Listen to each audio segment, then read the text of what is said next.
हम लोगों ने बात की थी अनुच्छेद 21 पर पिछली क्लास में, और उसका विस्तार भी डिस्कस किया था कि 21 का विस्तार क्या है और उसमें कौन कौन से नए अधिकार जोड़े गए, जैसे स्वास्थ्य का अधिकार था, या आश्रय है, या निजता का अधिकार है। आज हम लोग पहले शुरुआत कर रहे हैं शिक्षा के अधिकार की, अनुच्छेद 21A, और उसके बाद फिर आगे बढ़ेंगे निवारक निरुद्धता, और फिर आगे देखते हैं। तो पहले शिक्षा के अधिकार पर बात करते हैं।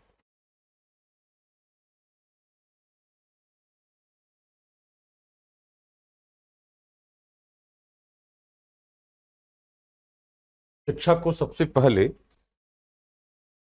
मेनका गांधी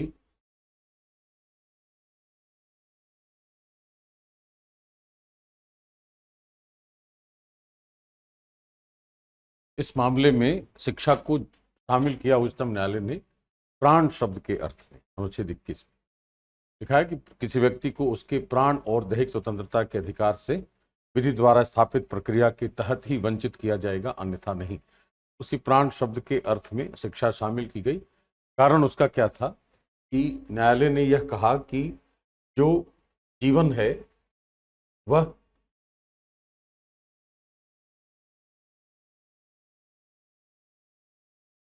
जन्म और मृत्यु के बीच की अवधि है, जिसका आधार मुख्यतः समाजशास्त्रीय है। इसका मतलब यह है कि किसी भी व्यक्ति का जीवन मुख्य रूप से सामाजिक स्तर पर व्यतीत होता है, इसलिए कुछ बातों का उस जीवन में होना आवश्यक है ताकि उसके जीवन को अर्थपूर्ण या मीनिंगफुल बनाया जा सके, जिसमें जोड़ा गया मानव की गरिमा, दूसरा शिक्षा, स्वास्थ्य एवं पोषण, और स्वच्छ पर्यावरण। ये हमने पहले भी पढ़ रखा है। विचार, तो पहले सबसे पहले शिक्षा को हमने इसी मामले में प्राण शब्द के अर्थ से जोड़ा या जीवन के अधिकार के अर्थ में शामिल किया। यही रीजन था कि जहां जीवन का अधिकार है अनुच्छेद 21 में, उसी के आगे हमने एक नया अनुच्छेद जोड़ा है 21A, 83वें संशोधन 2002 से, और उसमें शिक्षा के अधिकार की व्याख्या की गई। इसके अलावा दो और मामले हैं, एक उन्नी कृष्णन बनाम आंध्र प्रदेश राज्य और एक मोहिनी जैन बनाम कर्नाटक राज्य। तो तीन मामलों पर आधारित है शिक्षा का अधिकार हमारा, जो संविधान में अब 2002 से हमने उसको रखा है एक मूल अधिकार के रूप में। इसी की व्याख्या हमें करनी है, और उसके अलावा हमने राज्य को 0 से 6 वर्ष के बच्चों के लिए उनकी देखभाल के लिए राज्य को उत्तरदायी बनाया है, और एक नया मूल कर्तव्य जोड़कर हमने अभिभावकों को उत्तरदायी बनाया है 6 से 14 वर्ष के बच्चों की निःशुल्क और अनिवार्य शिक्षा के लिए। ये बातें इसमें समझ में आनी चाहिए। इसको थोड़ा सा हम लोग लिखेंगे क्योंकि इसमें व्याख्या की जरूरत है, तथ्यात्मकता भी है और व्याख्या भी है इसकी, उसी के आधार पर इसको लिखा जाएगा। तो लिखिए कि शिक्षा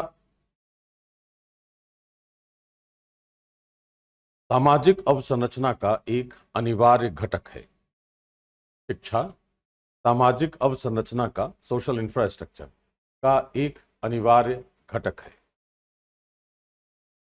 अवसंरचना क्या हुई कि कोई बड़ी संरचना जिस पर टिकी हुई हो, तो नीचे वाली संरचना को अवसंरचना कर रहे हैं, या अधोसंरचना भी कहते हैं उसको, और ऊपर जो उसका ढांचा है वह अधिसंरचना है या सुपर स्ट्रक्चर है, इंफ्रास्ट्रक्चर है, सामाजिक इंफ्रास्ट्रक्चर, सोशल इंफ्रास्ट्रक्चर है। क्योंकि शिक्षा सामाजिक अवसंरचना का एक अनिवार्य घटक है, अर्थात यह मानव संसाधन विकास, यह मानव संसाधन विकास के लिए अनिवार्य है। मानव संसाधन विकास के लिए अनिवार्य है। इसको हम लोग इस रूप में भी समझ सकते हैं कि स्केच करें यहां, जैसे यहां लिखा जनसंख्या। जनसंख्या क्या है? निष्क्रिय मानव संसाधन।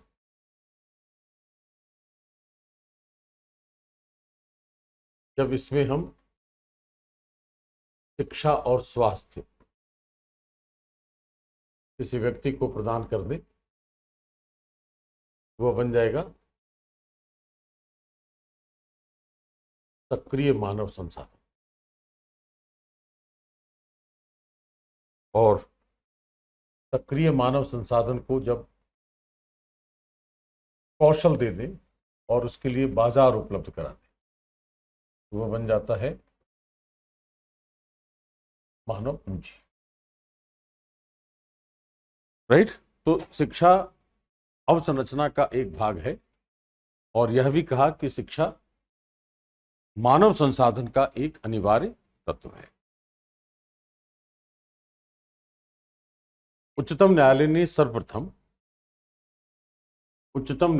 सर्वप्रथम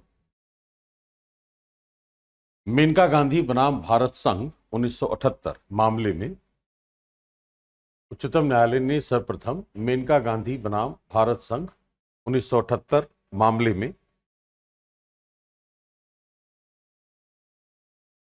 शिक्षा को प्राण शब्द के अर्थ में शामिल किया था। प्राण शब्द के अर्थ में शामिल किया था।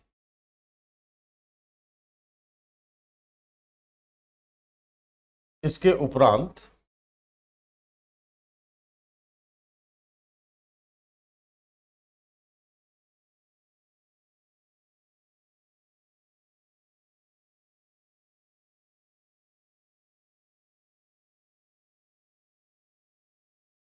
पी उन्नी कृष्णन बनाम आंध्र प्रदेश राज्य 1993।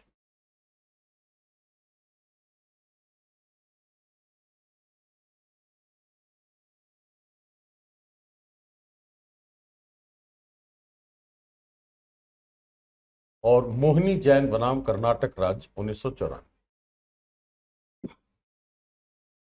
इसके उपरांत पी उन्नी कृष्णन बनाम आंध्र प्रदेश राज्य तथा मोहिनी जैन बनाम कर्नाटक राज्य 1994 मामलों में भी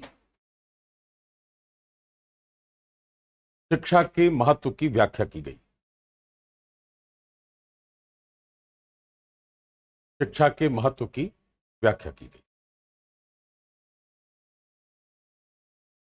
इसी आधार पर संविधान के 86वें संशोधन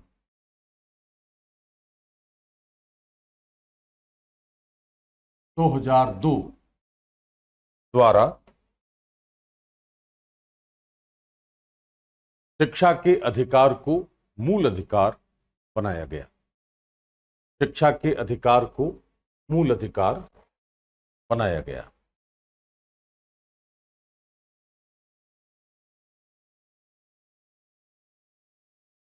इसमें हमने संशोधन कहां कहां किए? एक किया भाग 3 में, एक किया भाग 4 में और एक किया भाग 4A में।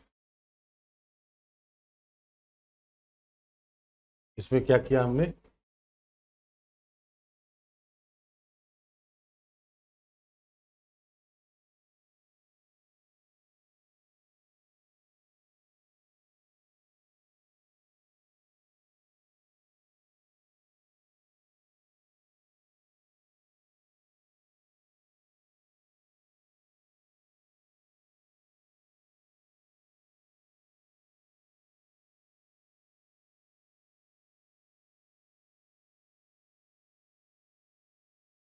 यह क्या हमने 6 से 14 वर्ष के आयु वर्ग में निःशुल्क और अनिवार्य शिक्षा को मूल अधिकार बनाया हमने अनुच्छेद 21A में, और यह भाग 3 में संशोधन किया गया।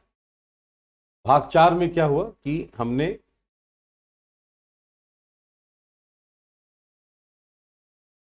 अनुच्छेद 45 में संशोधन किया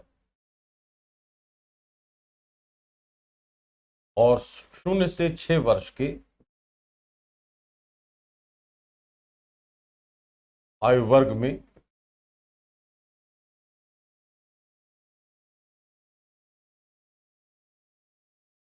बालकों की स्वास्थ्य संबंधी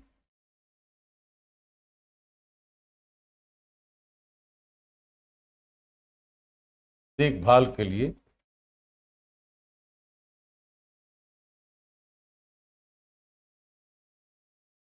राज्य का उत्तरदायित्व सुनिश्चित किया है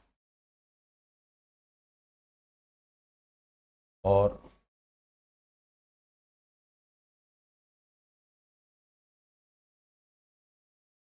ग्यारहवां कर्तव्य अनुच्छेद 51 एक की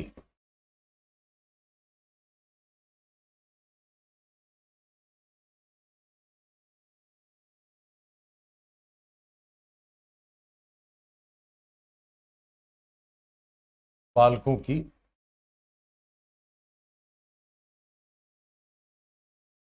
निःशुल्क और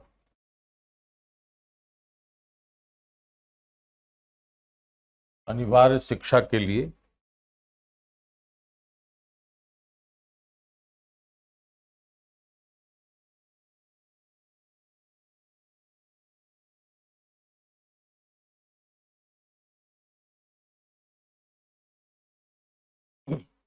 अभिभावकों का उत्तरदायित्व है। 3 काम किए हमने 21A में, जैसे है ना कि 3 मामलों पर आधारित है यह, और उसी के कारण हमने शिक्षा के को शामिल किया प्राण शब्द के अर्थ में, और यह कहा कि यह सामाजिक अवसंरचना का चूंकि अनिवार्य घटक है, इसलिए जीवन के अधिकार का अभिन्न अंग है। और उसी के आधार पर हमने 21A में 6 से 14 वर्ष के बालकों के लिए निःशुल्क और अनिवार्य शिक्षा का मूल अधिकार रखा। उसके आधार पर हमने राज्य को उत्तरदायी बनाया है 0 से 6 वर्ष के, मतलब प्री स्कूल, पूर्व विद्यालयी शिक्षा और उसके स्वास्थ्य संबंधी देखभाल के लिए राज्य को उत्तरदायित्व सौंपा। और फिर 11वां कर्तव्य जोड़ा हमने मूल कर्तव्यों में अनुच्छेद 51 एक के तहत, और यह कहा कि अभिभावक उत्तरदायी होंगे 6 से 14 वर्ष के आयु वर्ग के बालकों की निःशुल्क और अनिवार्य शिक्षा के लिए। इस आधार पर 86वें संशोधन का कार्य किया गया। राइट। अब दूसरी बात आज हमें करनी यह है कि अनुच्छेद 21 में ही पर्यावरण का भी पक्ष शामिल है, जो अभी आज भी बताया मैंने कि प्राण शब्द के अर्थ में क्या क्या है, मानवीय गरिमा, शिक्षा, स्वास्थ्य एवं पोषण और स्वच्छ पर्यावरण। तो एक सिद्धांत विकसित किया है न्यायालय ने, उसको कहते हैं जन न्यास एवं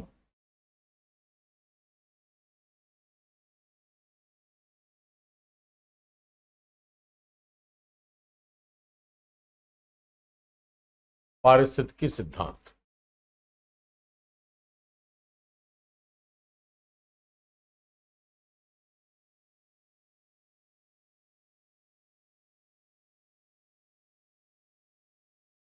doctor of public trust and ecology.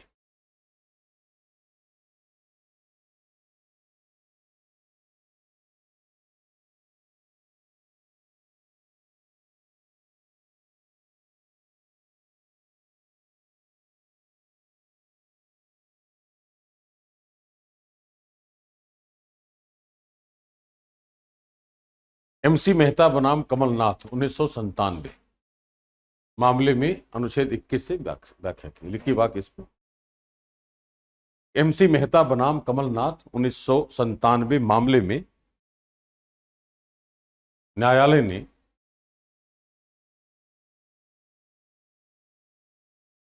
अनुच्छेद 21 से इस सिद्धांत की व्याख्या की है। अनुच्छेद 21 से इस सिद्धांत की व्याख्या की है। राइट। इसके अनुसार भारत के राज्य क्षेत्र में, इसके अनुसार भारत के राज्य क्षेत्र में उपलब्ध सभी संसाधनों, भारत के राज्य क्षेत्र में उपलब्ध सभी संसाधनों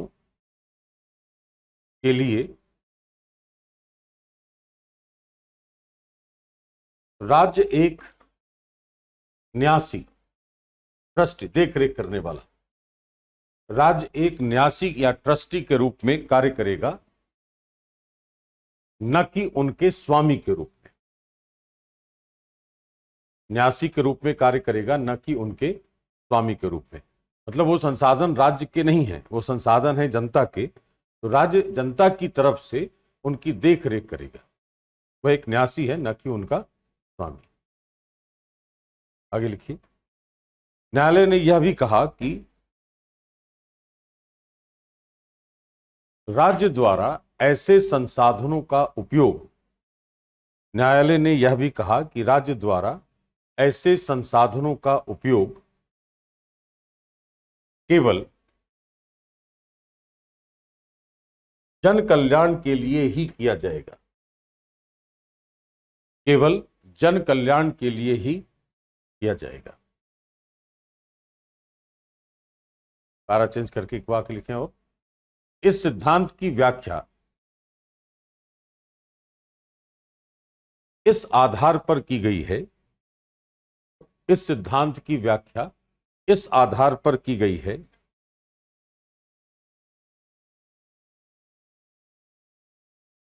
कि उच्चतम न्यायालय ने मेनका गांधी वाद में प्राण शब्द के अर्थ में, प्राण शब्द के अर्थ में स्वच्छ पर्यावरण को भी शामिल किया था। प्राण शब्द के अर्थ में स्वच्छ पर्यावरण को भी शामिल किया था। ठीक है, इतना काफी है अनुच्छेद 21 के लिए। अब बात करनी हमें एक छोटा सा कॉन्सेप्ट है, लेकिन प्रीलिम्स के लिए बहुत इंपॉर्टेंट हो सकता है, कई बार प्रश्न पूछे गए हैं। उसको कहते हैं निवारक निरुद्धता, या इसी को कहते हैं नजरबंदी। निवारक नजरबंदी या प्रिवेंटिव डिटेंशन।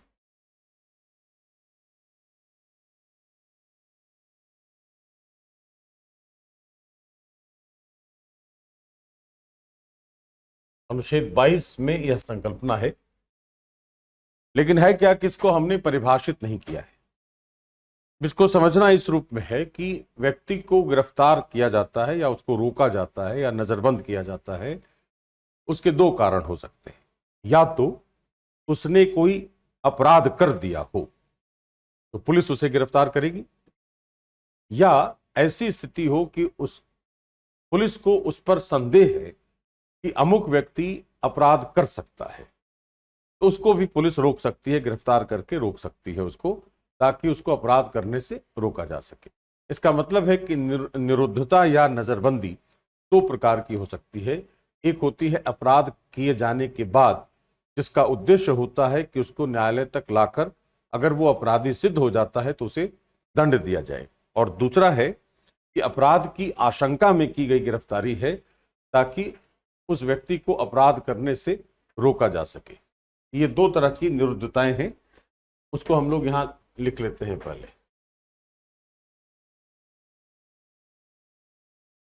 निरुद्धता या नजरबंदी के प्रकार, एक को कहते हैं दंडात्मक और दूसरा है निवारक।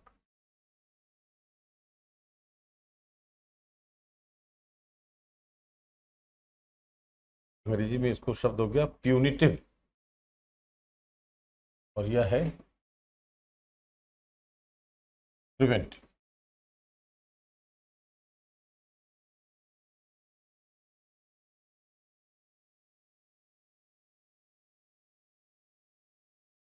अपराध किए जाने के बाद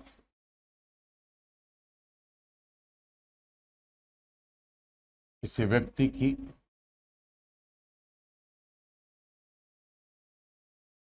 गिरफ्तारी और नजरबंदी,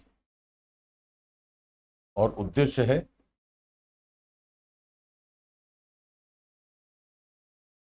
दोष सिद्ध होने पर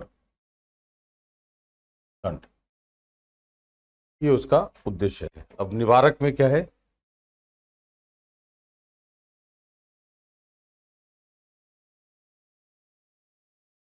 अपराध की आशंका में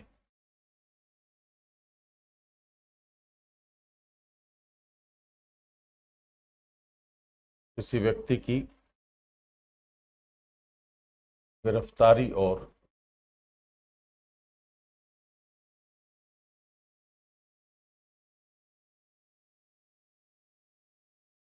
उद्देश्य क्या है? अपराध पर नियंत्रण। ये दो तरह की निरुद्धता हो गई या दंड का प्रावधान हो गया, जिसमें से हमारे पास कॉन्सेप्ट क्या है कि निवारक निरुद्धता का जो कॉन्सेप्ट है वह अनुच्छेद 22 में शामिल है, हालांकि उसकी परिभाषा संविधान में नहीं दी गई है। एक दो वाक्य लिखिए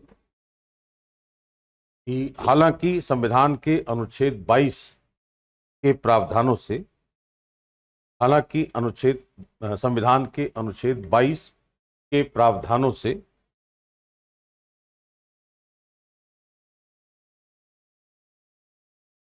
निवारक नजरबंदी की संकल्पना, निवारक नजरबंदी की संकल्पना विकसित हुई है, लेकिन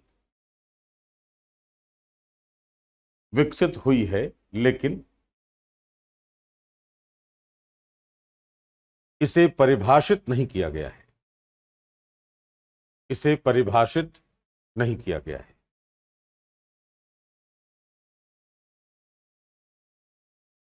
इसकी परिभाषा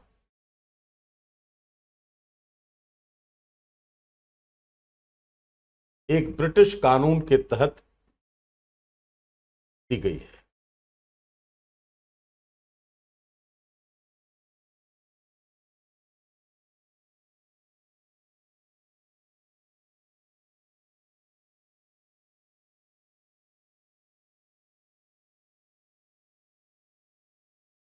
regulation 14B of defence of realm act 1914, regulation 14B of defence of realm act 1914।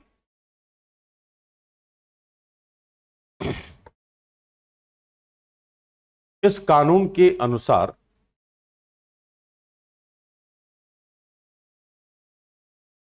ऐसी सभी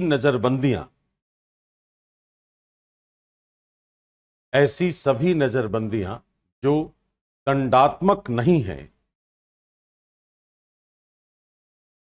वे निवारक नजरबंदी की श्रेणी में रखी जा सकती है। ऐसी सभी नजरबंदियां जो दंडात्मक नहीं है, मतलब जो दंड देने के उद्देश्य से नहीं की गई है, जो दंडात्मक नहीं है, वे निवारक नजरबंदी की श्रेणी में रखी जा सकती है।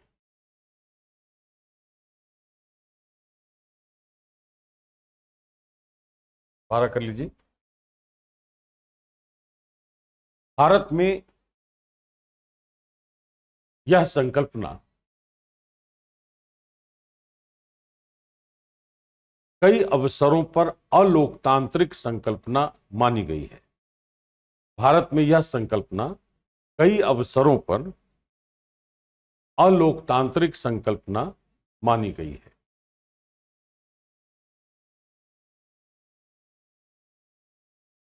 इस संबंध में उच्चतम न्यायालय ने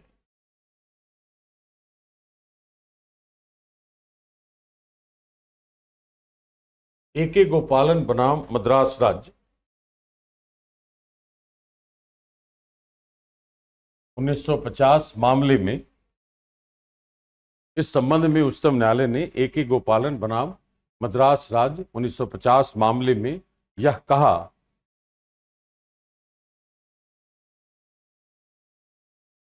कि हालांकि निवारक नजरबंदी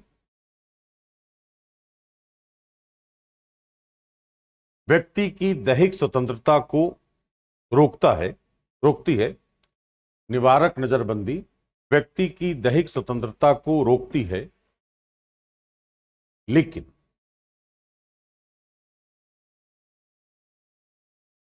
भारत जैसे विविधतापूर्ण देश में,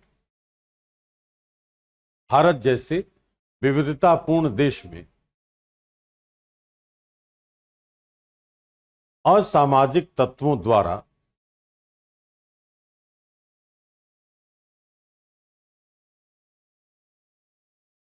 असामाजिक तत्वों द्वारा उनके अधिकारों के दुरुपयोग को, असामाजिक तत्वों द्वारा उनके अधिकारों के दुरुपयोग को रोकने के लिए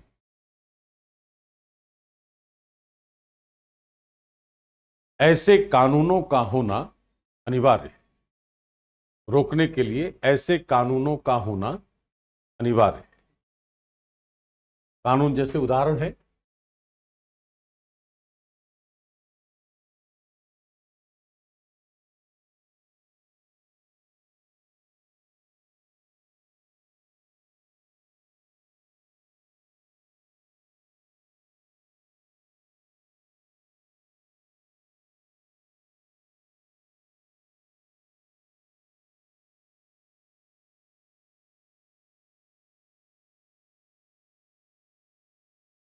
दोनों इस पर कानून बना सकते हैं, संघ सूची की प्रविष्टि 9 में और संवर्ती सूची की प्रविष्टि 3 में।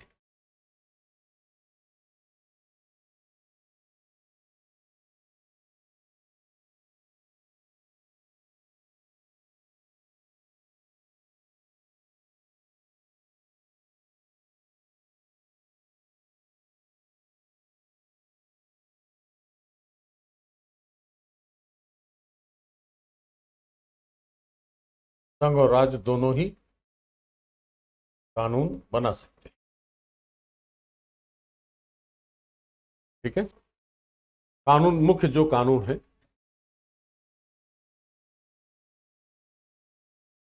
संघ के, पहला है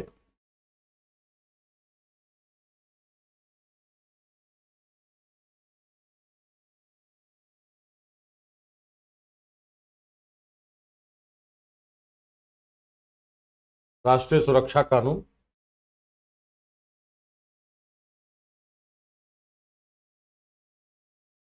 नेशनल सिक्योरिटी एक्ट 1980, रासुका, रासुका बड़ा लोकप्रिय नाम है। इसके अलावा दो कानून हैं जो आर्थिक अपराधों से जुड़ते हैं, वो कौन से हैं?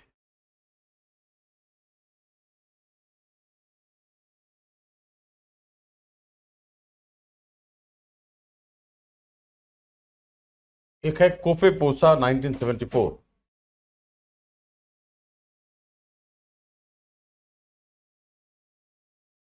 Conservation of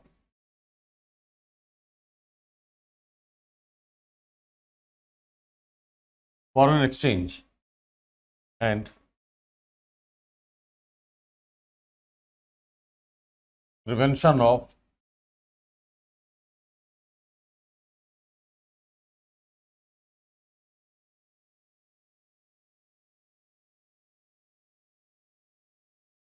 conservation of foreign exchange and prevention of smuggling activities act 1974। इसे पता चला विदेशी मुद्रा के घपले से संबंधित है यह। और तीसरा जो कानून है इसी पर बनाया गया, वह है सेफेमा 1976।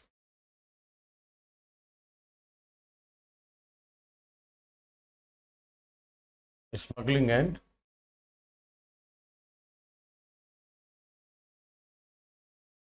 Foreign exchange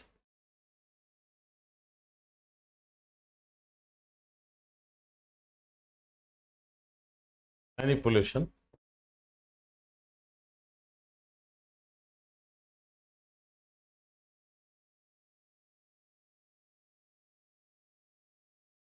forfeiture of property act 1976। अब इसमें हमें ध्यान क्या रखना है कि जो प्रीलिम्स का एरिया है वो हमारा यहां से प्रश्न बन रहा है सीधा सीधा। संघ सूची की प्रविष्टि 9 में और समवर्ती सूची की प्रविष्टि 3 में, यह आपके पीटी का प्रश्न है और बाकी जो है वह मेंस में लिखा जा सकता है। आगे लिखिए पैराग्राफ में।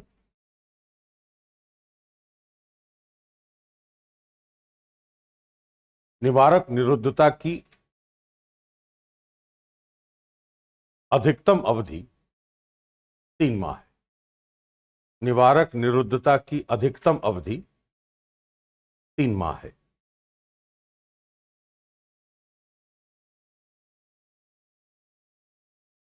इस अवधि को बढ़ाने के लिए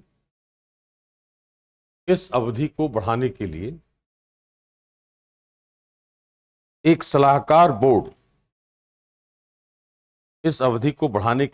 सलाहकार बोर्ड की सिफारिश अनिवार्य है। एक सलाहकार बोर्ड की सिफारिश अनिवार्य है जिसका गठन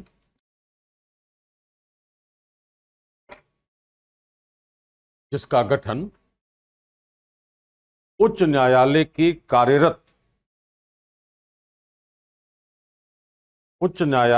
कार्यरत या सेवानिवृत्त न्यायाधीश या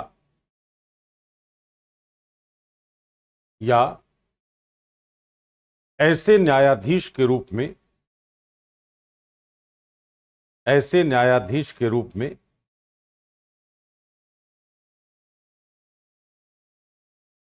नियुक्त होने की योग्यता रखने वाले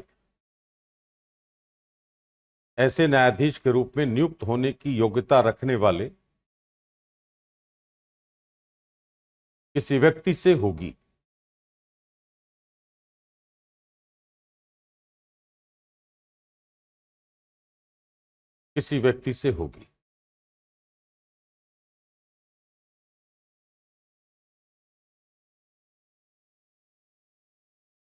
राइट? काफी है निवारक निरुद्धता के लिए।